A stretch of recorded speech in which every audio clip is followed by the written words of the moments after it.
Number 5, Nuk Korako. Oi, te manga e te whare, e mihi atu ki a koutou katoa. Huri no o te whare paramata nei, tēnā koutou. My question is to the Minister for the Environment.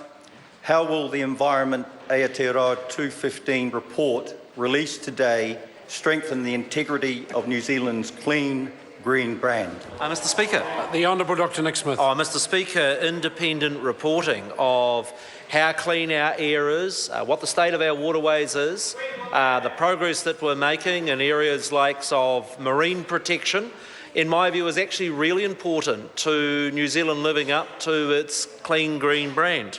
We were the only country in the OECD not to have a system of statutory environment reporting, and I think today's report is a really important benchmark in this being a country that doesn't just want to market itself, but is prepared to be open about both areas where we're doing well and areas where we need to lift our game. Supplementary. Supplementary question, Nuk Korako. Kia ora. What was the origin of the new system and how does it progress from today's published report? Mr Speaker. The Honourable Dr Nick Mr Smith. Speaker, the policy of having regular independent statutory reporting was part of National's blue-green agenda that we developed in opposition in 2010. We went out with a government discussion document to refine the model. Today's report is a dry run of that new Act that Parliament passed last month. We do want feedback on it in developing the regulations to support the new reporting systems. From there will be 6 monthly reports on each of the key areas like freshwater, marine, atmosphere, climate change, air and land. And then there will be a comprehensive report like that published today once every 3 years. Supplementary.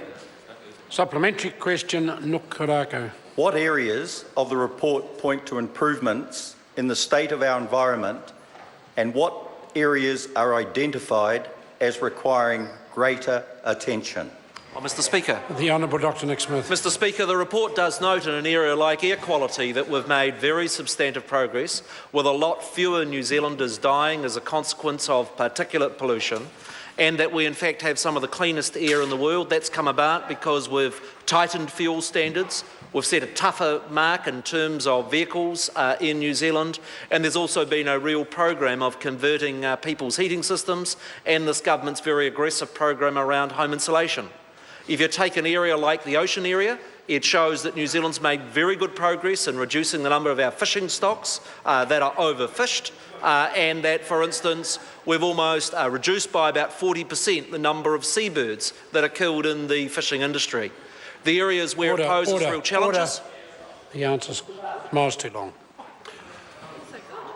Question number 6, the Right Honourable Winston.